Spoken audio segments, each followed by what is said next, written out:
Hey everyone, it's Horror Free For All, and I hope you're doing well today. I have a movie review of one of my absolute favorite movies from 2023 that came out in the horror genre. And the movie we're going to be talking about today is Dark Harvest. Now, Dark Harvest does not have a physical release, so I don't have anything to hold for this video. So I'm probably going to overlay an image here just so we can discuss it, and you can look at the image of it if you like. I had a blast when I first watched this movie a few months ago, and I loved it so deeply. I reached out to a lot of my friends telling them that they had to go experience this movie, and one of my good friends, Strange Michael, also known as Night of the Living Dude, recently added this movie into his Hidden Horrors playlist, and he only adds movies that he absolutely loves in that playlist on his channel. And seeing his appreciation for this film only deepens and kind of confirms my love for this movie too, because seeing the outrage and the criticism against this movie kind of blew my mind, because I'm sitting here thinking, as somebody who watched the movie before he ever read the book that it's based on by Norman Partridge, I had to give my flowers. I had to give my flowers to the people behind this movie. The movie stars Casey Likes, who plays the lead character Richie, and there's an up-and-coming actress who is absolutely incredible in this, named Emery Crutchfield. Both of them did an amazing performance in this movie. And I should also mention the writer, Michael Gillio, who also worked recently on the Dungeons & Dragons Honor Among Thieves movie, was the main writer on this, adapting the book to screen. And it was directed by a very, very overlooked director, David Slade. If you don't know who David Slade is, he directed the original 30 Days of Night movie, and that has to be one of my favorite vampire movies ever made. And seeing MGM put out a straight-to-streaming gem like this not only confirms that some studios are kind of worried about putting out new IPs and new content, which is really unfortunate. Not only does this movie confirm that idea for me, but it also goes to show that you just never know what you're going to get out of like a straight-to-streaming movie. And for the fact of the matter is, I know a lot of you tuning in, if you're watching this, you probably have already read Dark Harvest, the book. And I see a lot of people's frustrations off the bat with this movie is that this is a very loose adaptation of this book. And I have read this book after watching the movie, like I said, and I can totally atone to that. But this is one of those situations, and you have to understand where I'm coming from. If you look at my backdrop, I'm a massive Goosebumps fan. And then in the 90s Goosebumps TV show, a lot of the times, even if I loved a book or loved a story that was in like a Tales to Give You Goosebumps short story collection, the episode counterpart most often would be drastically different, to the point where it's almost its own story or its own version of the idea. And if you look at it from that lens, you can still love the book and still love the movie for what it is, and that's just how I feel about it. But I can totally get, if you read the book first and then went and watched the movie, you might be upset about a few things. I can totally understand. But wow, this movie was just amazing. Absolutely amazing. Not without its flaws, though. But let's get into the plot a little bit before I get into my review of this, because I have a lot to say about this. So the story is essentially involving a town out in the Midwest. I think it's Illinois. And there's an annual tradition. I think the book says it takes place in 1963. So the prologue of this movie would have had to take place in 1962, even though it's never really said if that's the actual year. I'm assuming it is if we're going off the book's canon here, where we see this Pumpkinhead looking creature. If you've never seen Pumpkinhead, the classic movie from the 1980s or late 1980s, early 1990s, somewhere in that range. This is very much like that. And off the bat, a lot of people have said that this movie is just a ripoff of Pumpkinhead, Hunger Games, The Purge. It's kind of like those things if you threw them into a blender, but it's also its own thing as well. And I have to say, off the bat, you're going to see the quality of the production on this, you wouldn't think that a straight-to-streaming movie would have this kind of budget, but holy moly, the whole film is immersive, and it feels authentic to the early 1960s in a Midwest town. You just have to see it to believe it. Well, this prologue starts off, and it takes place around Halloween of this year, 1962, and you see a bunch of like 17 or 18-year-old boys basically running out into a cornfield area, and they're hunting down this creature, and this creature is known as Sawtooth Jack in the movie. As in the book, he's kind of known as Old Hacksaw Face or October Boy. He's mainly known as October Boy, but here, the movie leans into the Sawtooth Jack persona here. And the whole goal, as you'll see in the prologue, is that they're trying to kill this creature before it can make its way to the town's church steeple at midnight. And we don't know the reason why it's so important until later on in the movie why this happens. But one of the boys manages to successfully, beat down Sawtooth Jack, rip it open his insides, and starts eating it, because that's what you're supposed to do. His Sawtooth Jack is like this creature that gets summoned by, I guess, the power of Halloween inside of this cornfield. I don't know how that works, really. It's never really explained.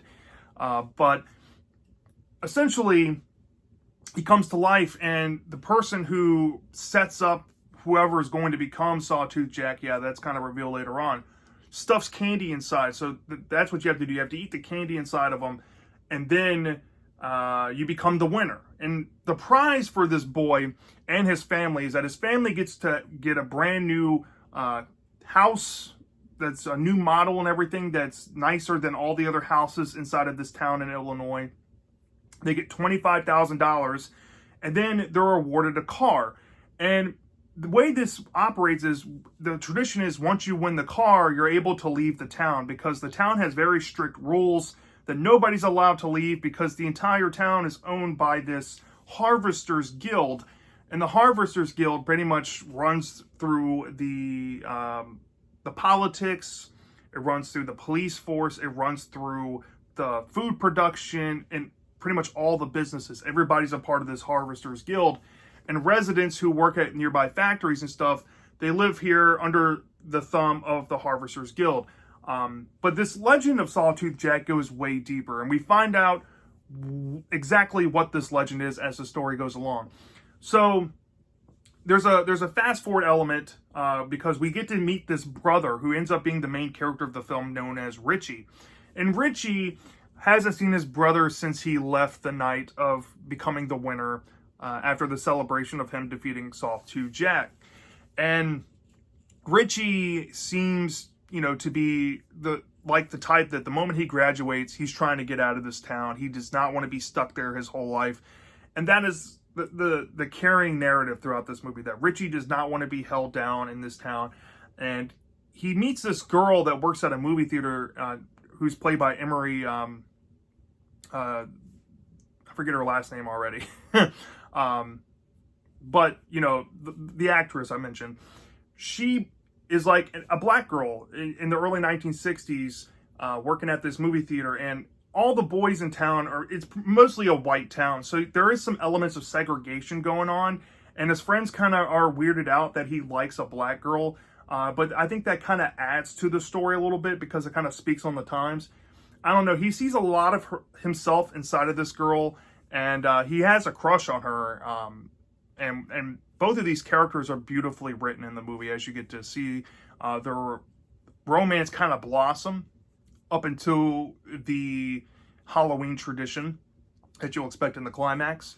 But let's just say Richie, he has a new house. His parents seem to be living a little bit better. They have a car, but he's struggling to get out like his brother did. And he gets these letters from his brother, and he thinks that the only way he can escape is to do this Sawtooth Jack ritual, become the winner, so he can get a car and escape himself, because he has no faith that his brother is going to come for him and all that.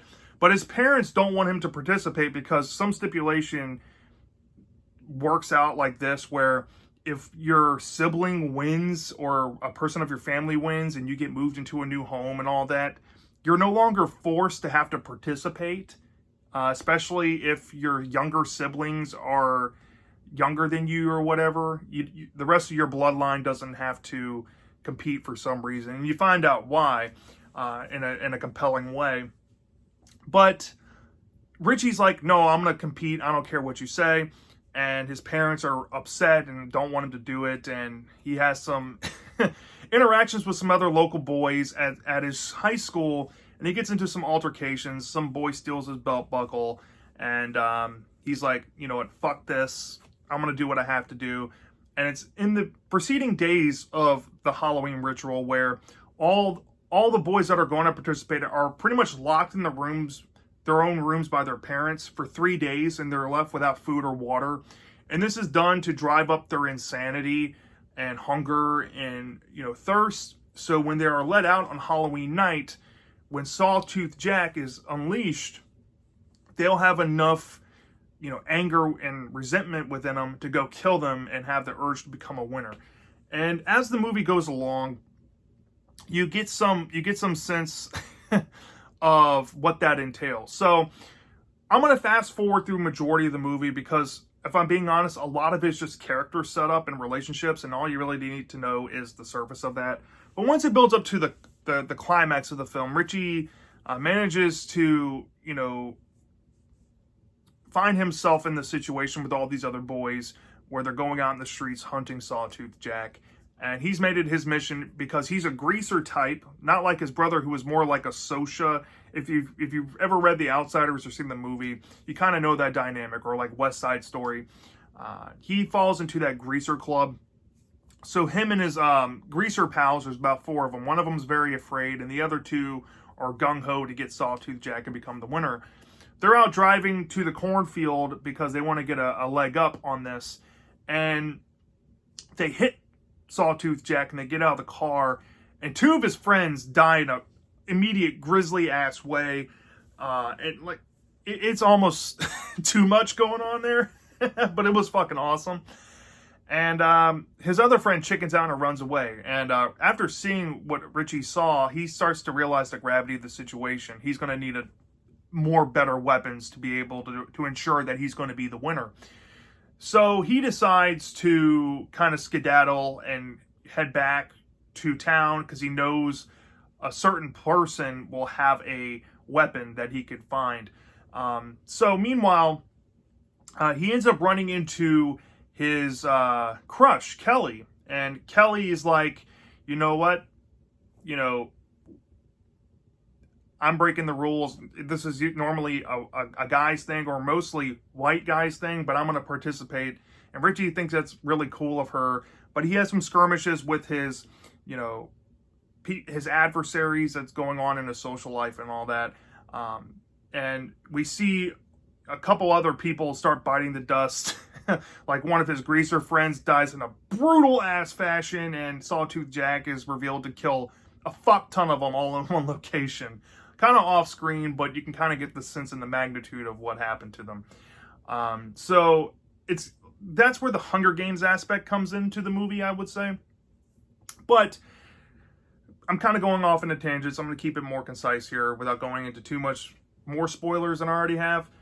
Essentially, there's a big revelation around Sawtooth Jack, and it's hingent on this sighting that Richie has with Kelly of Sawtooth Jack.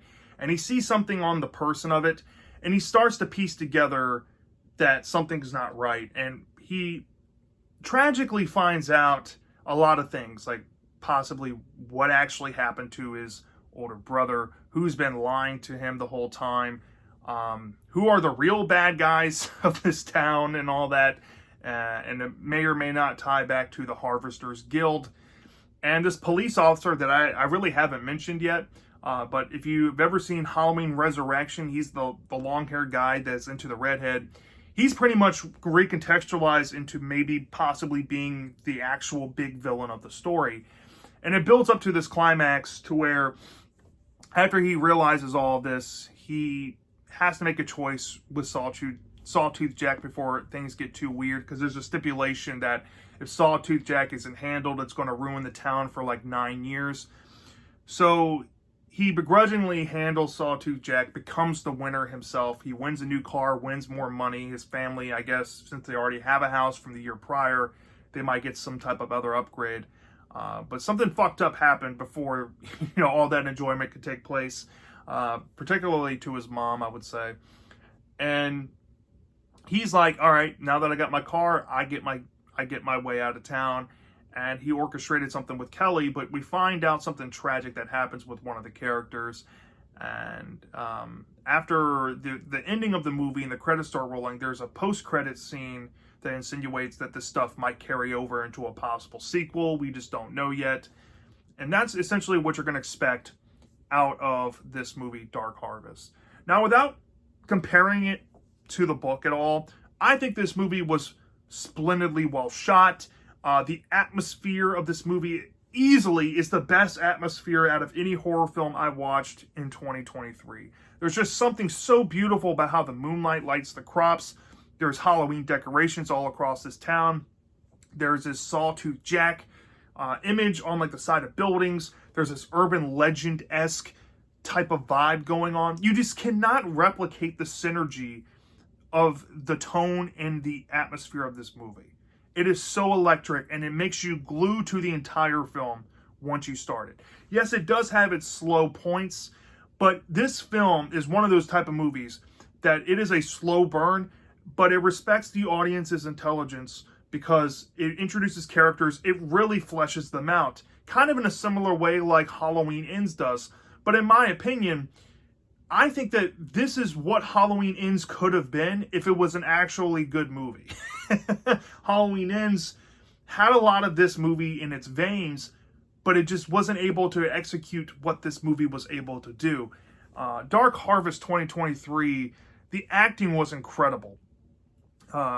Emery, I think her name's Emery Chastain or something like that. I want to say that's her name, but if it's not, I'm sorry. Her character was phenomenal. Her playing the pretty much the token black girl of the plot. You might see that, that's kind of weird to have, but in the time in the time and place and events of this film, it spoke a lot for her character, and I really enjoyed seeing her character development throughout the whole movie. Richie's story is so narrowing. In case he likes his performance of Richie, I agree with my boy Strange Michael here.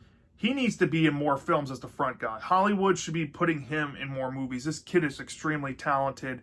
He has a great emotional range. And yeah, it was phenomenal. The premise of this is a little bit tweaked.